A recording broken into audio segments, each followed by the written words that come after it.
Let's welcome for the main message our brother, Mr. Edwin Vertudes. Magandang umaga po sa ating lahat. Una-una sa lahat, I want to thank the ICOC Makati for inviting me to speak dito po sa inyo ngayong umaga. It's great to see familiar faces. Also great to see new faces. Hindi po ako aalis sa lugar na to na hindi ko po kayo ma-fellowship mamaya-maya, but it's really great na meron po tayong katulad nito ng pagkakataon na we can be together and learn together as well from the Bible, So, gusto ko rin pong i-appreciate yung ating mga sa amin kasi super moms. Golden girls dito sa amin, super moms, maraming salamat po sa presence niyo dito.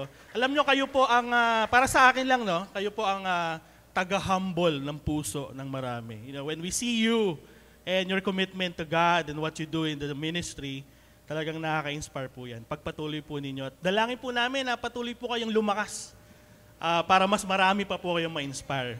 Ganun din yung ating mga kabataan dito. It's really great to see our young generation giving and sharing, contributing sa paglago na ating simbahan. So, huwag kayong mag-alala. You will have your time. Actually, ngayon na yan. And we're so excited for all of you as well.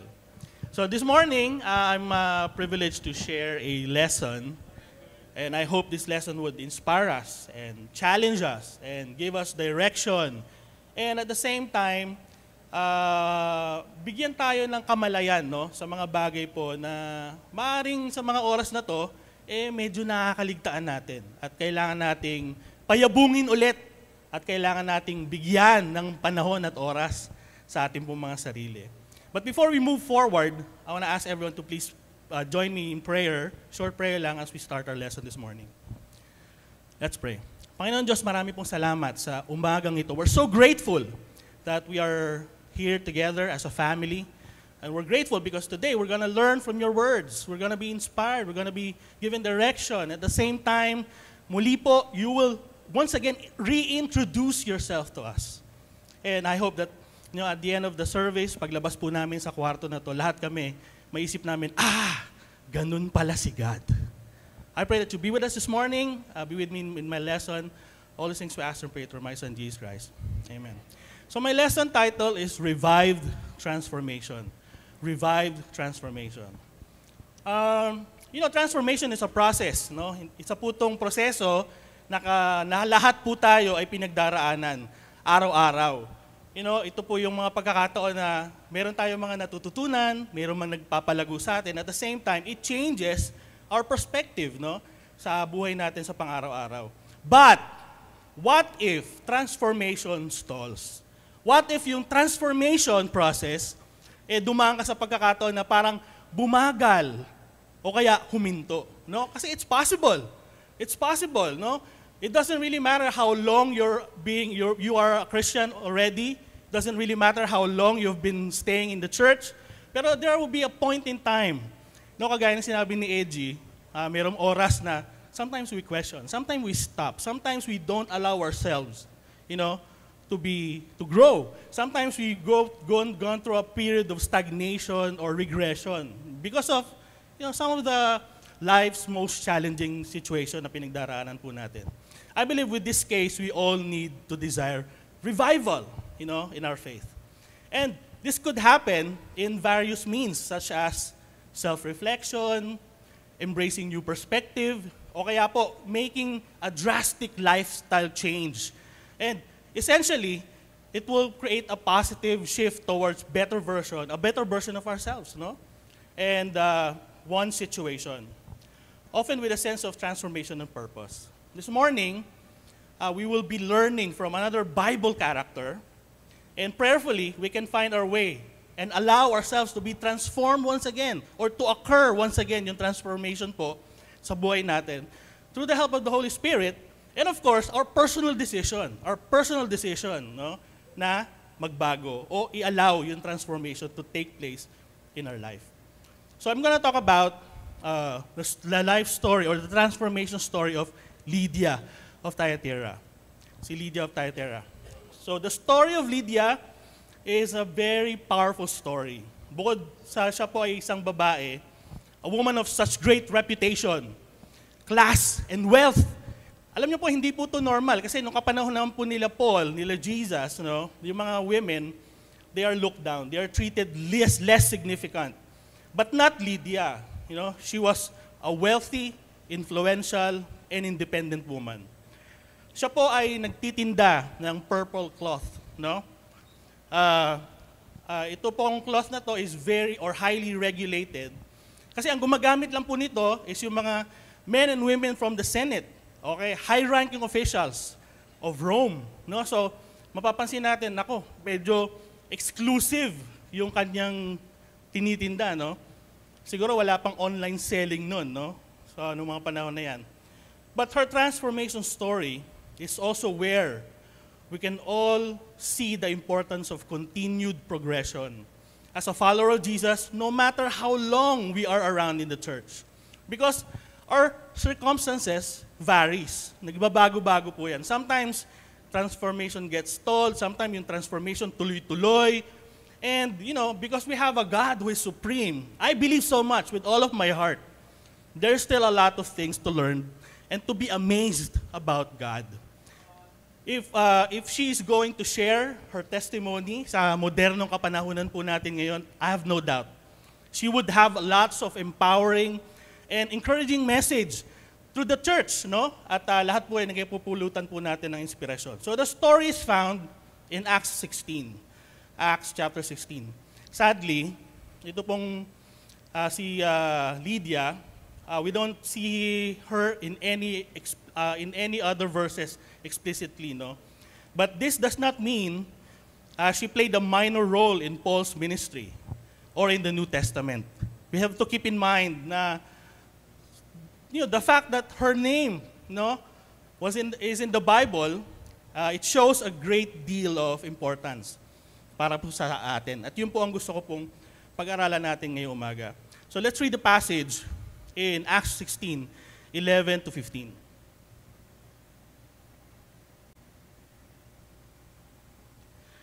Acts 16, 11 to 15. It says here, "From Troas we put out to sea and sailed straight for Samothrace.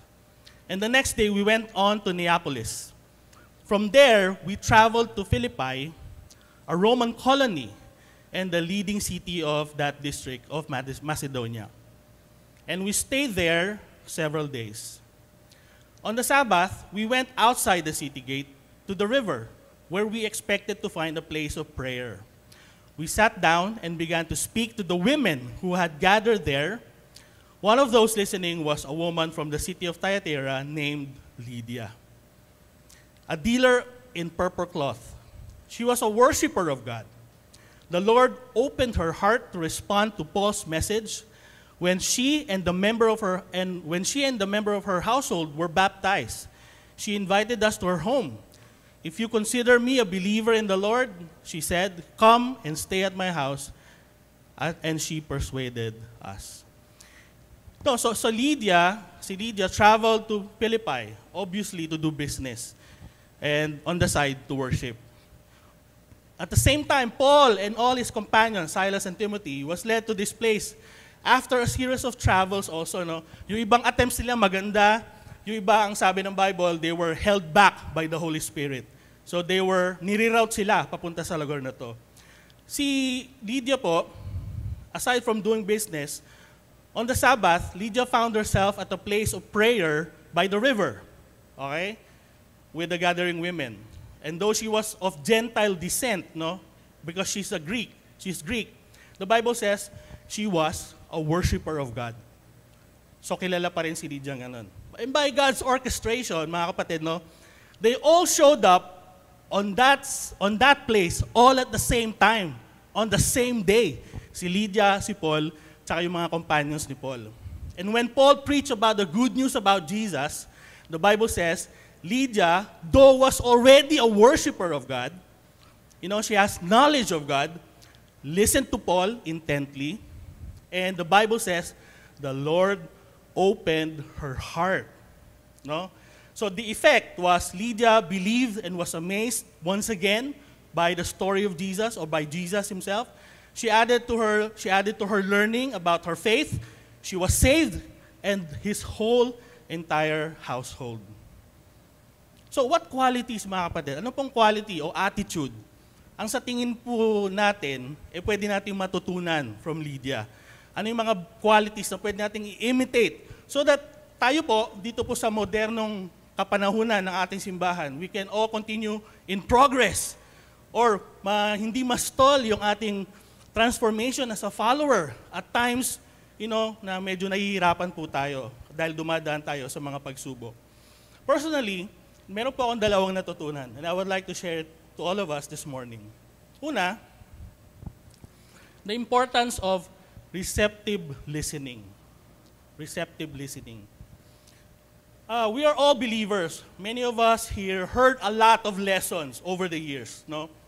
Even di pa tayo member ng simbahan na to, marami sa atin dito, marami na tayo narinig. Because like myself, no, I was a professing Christian before I was reached out in the ICOC.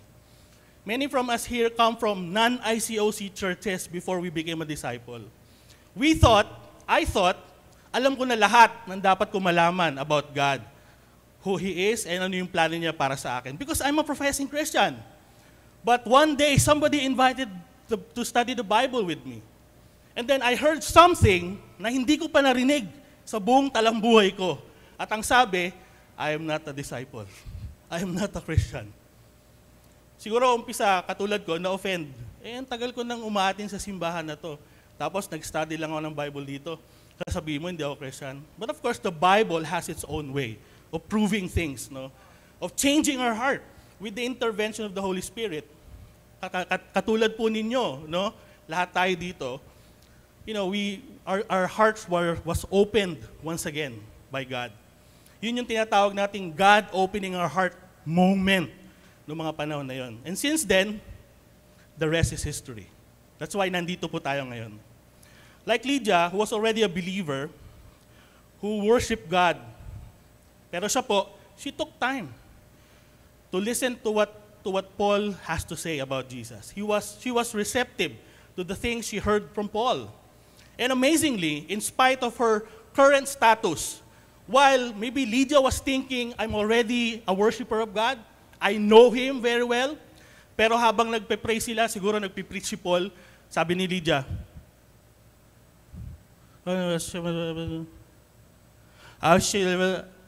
parang di ko pa naririnig yun ah. That's new. And then she listened intently to Paul, and God opened her heart once again. And this time, to a more profound things about her faith. In Lydia's case, no, listening wasn't just about hearing the words, but it was about, being receptive, being open to new things, or deeper meanings about her faith. These days, there are many reasons kung bakit po tayo ay nahihirapang makinig. Una-una na dyan, yung distraction. Yung modern advancement ng technology, it's really a great source of distraction for us. In a world filled with constant noise, lahat ng tao may gustong sabihin, social media, we can easily get distracted. No? Pangalawa, yung polarization. In today's polarized society, marami pong mga tao ngayon, they would just go with the flow. Or they have this, what we call, herd mentality. Yung sasabihin nila, uy, maraming nakikinig sa kanya, maraming views, dito na lang ako makikinig. Uy, marami siyang follower, mukhang magaling siyang magsalita, sa kanya na lang ako maniniwala. O kaya, mga kapatid, to save myself from self-reflection, to save myself from thinking deeper about who I am before God, to save myself from the complexity of self-assessment, sa kanya na lang ako makikinig. Tapos ang boxing. Ayaw na natin mag-isip. And it happens most of the time. And of course, yung busyness. Busyness, no? Many Christians, kahit tayo po'y mananampalataya na, we live busy lives filled with peripheral commitments. We tend to always be in a hurry. Kasi ang mindset sa Pilipino, pag wala ka masyadong ginagawa, tamad ka. And we don't want to be called like that, no? Dahil sa business natin, we can have little to no time for quiet reflection, prayer, and attentive listening to what God has to say sa ating pong mga buhay. You know, sabi ni Dallas Willard, no?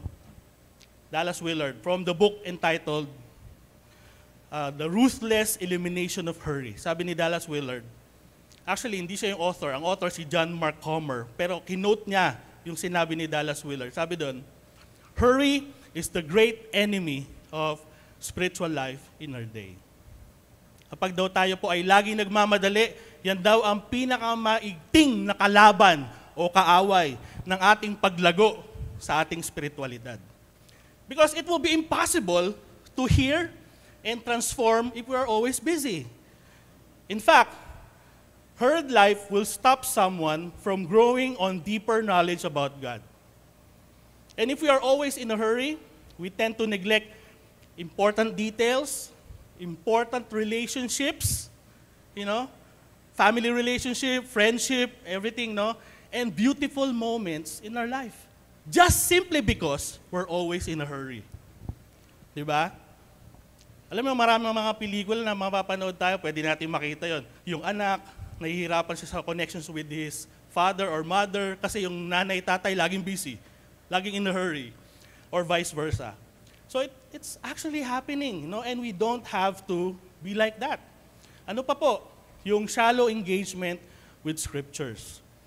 While Christians may have read the Bible regularly, marami po siguro sa atin nabasa na yung Bible cover to cover many times. But we often approach it with preconceived notion or focus only on familiar passages, no? Hindi na tayo nagdidig deeper doon sa mga passages na hindi natin masyado nababasa at wala tayong oras na pag-aralan yung mga ganun, no? And siguro for me personally, no, one of the sign that I am having shallow engagement with the scripture is, you know, pag ina-assign po ako nung mga siguro mga single pa ako. Pag ina-assign ako to do segments about communion or benevolence, ang gagawin ko, a night before lang ako magpe-prepare. Di ba? A night before lang ako magpe-prepare, tas hahanapin ko yung pinakamadaling scripture na ipaliwanag. I don't see anything wrong about it. Pero that is clearly a shallow engagement of the passage or the scriptures. Kasi there's a lot of scripture that we can use. You know? We think, I typically think that time, pare-pares lang yan, marami nang nakarinig niyan, madalas siyang gamitin, yung passage na yan, kaya copy-paste na lang. So ang nako-compromise, yung freshness, yung insight. Diba? Ano pa po? Ano yung mga pwede mag-distract sa atin para makinig? No? Siyempre, yung di mawawala dyan, yung spiritual complacency. Spiritual complacency. Some Christians may become complacent in their faith because after many years of hearing a lot of things, we tend to be contented with our current understanding and practices. And ayaw na natin baguhin yun. Sanay na tayo eh. No? Siguro one sign of spiritual complacency, no, sa kapanahunan po natin. Can I share something? Can I be honest? Mga kapatid, no, pamilya naman po tayo. One sign of spiritual complacency in our days is the unwillingness to learn and unlearn things to suit our current context. Ang ibig ko pong sabihin, halimbawa, our new generation, you know, disciples, you know, we cannot talk to them the way we talk to each other back in the 90s. Diba?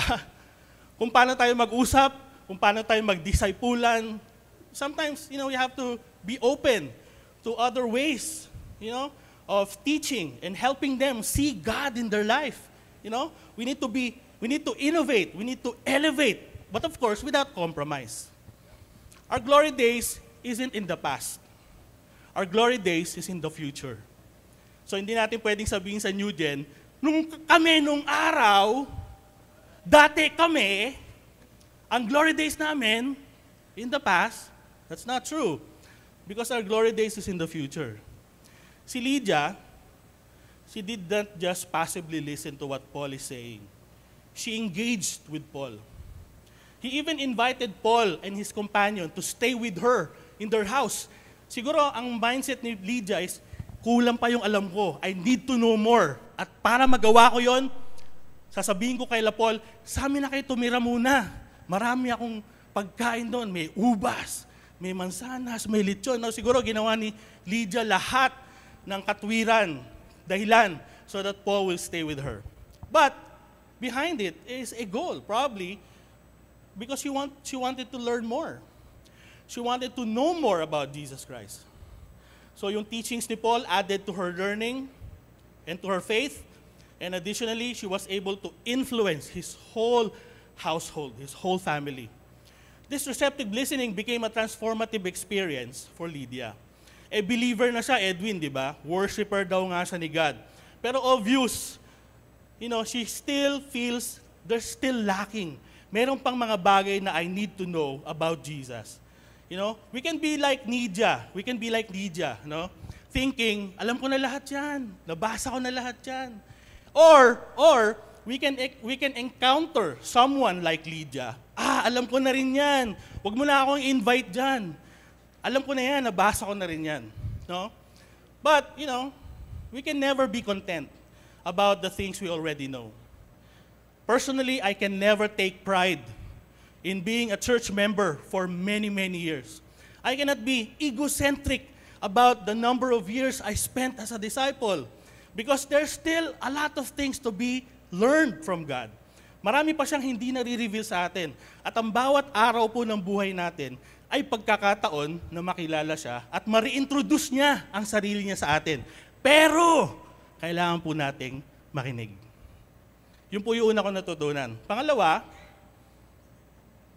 is the constancy of godly curiosity. Si Lydia, meron siyang constancy of godly curiosity. Verse 14 says, one of those listening was a woman from Thyatira named Lydia, a dealer in purple cloth. She was a worshiper of God. The Lord opened her heart to respond to Paul's message. Si Lydia, she has everything during that time, practically. Her life is marked with great things. Believer na siya, wealthy pa, influential pa. Ano pang dahilan para makinig siya sa iba? Pwede na siya maging kontento. Thinking niya, alam ko na yan, set up na nga ako eh. But obviously, the Holy Spirit is working, is working behind the scene. No? The Holy Spirit will always work within every individual who remains curious about the matters important to them. Take note, magiging curious po tayo sa mga bagay na importante sa atin. Magiging curious tayo sa mga bagay na may halaga sa atin. Magiging curious tayo sa mga bagay na invested ang ating pong puso. Si Lydia, sobrang interesado siya sa kanyang faith. Sobrang invested siya sa kanyang faith. Kahit anumang meron siya, kinalimutan niya panandalian yun para makinig at matuto. Because, how can we apply it in our modern time, no? We cannot project, as if we already reached the pinnacle of Christianity. You can never reach a point na masasabi po natin sa ibang tao o even sa sarili natin, alam ko na lahat ng dapat kong malaman about Jesus, about God. In Christian theology, malaki po ang ginagampanan ng Holy Spirit. Through the Holy Spirit, who is an agent of divine revelation and transformation, when the Holy Spirit intervenes, when we allow the Holy Spirit to move into our lives, into our hearts, He will clear out, He will deepen, He will direct, and He will enable anyone who will desire growth and transformation. Sa paanong paraan? By convicting them of sin, revealing the truth of the gospel, and empowering them to respond in faith despite weakness. Kasi alam niyo po mga kapatid, ang buhay, pahirap ng pahirap. May naniniwala ba sa akin? Ang buhay, pabigat ng pabigat. Sometimes we fall into sin. Sometimes we make mistakes. Most of the time, we're stagnant, bored about the things that we do. And you know what? We need the Holy Spirit to intervene so that He will teach us and aid us in holy living. Nung nakaraang linggo po, nagkaroon kami ng pagkakataong matuto kay David Jung. He's a brother from Canada, and he taught about a leadership lesson entitled Shepherding the Heart. And we learned a lot of things from him. Ako personally, ang take home ko doon, nung sinabi niya na lack of curiosity will kill connection in every relationship.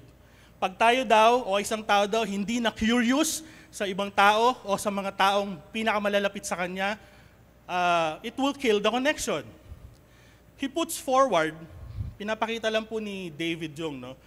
If you want our relationship to anyone, to anyone, our husbands, our wives, our children, our brothers and sisters, most especially our relationship to God. If we want those relationships to flourish, to grow, we need to remain curious about those relationships. Kasi kung hindi daw, the relationship might die because the connection will become zero. That is why I believe that our growing knowledge of Jesus and His desire for us is one major thing na hindi po natin dapat kaligtaan. Kung young Christian ka, lalong-lalo na kung tayo po ay someone who has been around for many, many years. When we in the church lack curiosity with each other, more so with our relationship with God, doon po mag-uumpisa yung stagnation, yung boredom, yung deterioration ng bond between, the relationship. And dahil mahirap ang buhay, hindi natin pwedeng tanggalin yung katotohanan that we were put together so that we can help each other. Asan yung camera? Ito. I want to reframe our minds. I want to say something very important. I want to reframe our mind, no? When someone, ito ba yung camera? When someone ask you about how you're doing, wag mong sabihin, pinapakailaman ka. Kasi ang ginagawa nila, they're just curious about you. They want to help you. They want to give you hope. They want to let you know you're not alone. Okay ba yun, kapatid? Because curiosity, and only curiosity, will drive people to inquire about each other's feelings, thoughts, experiences, and interests. Pag walang curiosity, anong pakialam natin sa bawat isa, no? Why will we bother to ask questions like that? Because we're not invested. We're not interested. We are not into that person. Pero you know what? Si Lydia, she was so constant in her godly curiosity, kahit worshiper na siya ni God. Sabi niya, kulang pa ang alam ko, I need to know more. Meron pong nilabas na article, yung Psychology Today. And this was posted in August 2022. Sabi nila, curious people are likely to have better relationships. Bakit? Because they will become curious with one another, and in ourselves lends itself to greater emotional intimacy. Ibig sabihin, if you're curious with someone, mas malaking tendency that you will be emotionally intimate with one another. And I think this best apply for husband and wives, no? And also, sabi nila, highly curious people daw showed the greatest sensitivity in interpersonal realm because they tend to be more responsible and dependable many, many times in their lives. So therefore, as we gear towards the end, when the Bible says, the Lord opened Lydia's heart, we cannot only credit it to the work of the Holy Spirit, it is also credited from Lydia's constancy of her godly curiosity to know God about and to know more about her faith in general. It was her intrinsic interest in learning new knowledge about her faith. Like many of us here previously, marami na naman tayong alam, marami tayong pinagdaanan. Iba sa atin, professing Christians na tayo before we became a disciple. Pero I believe so much that the work of the Holy Spirit and our decision to allow transformation to enter into our life will help us to receive and respond to the message of salvation in a whole new, different way, as if everything was new, as if everything was fresh every single day of our life.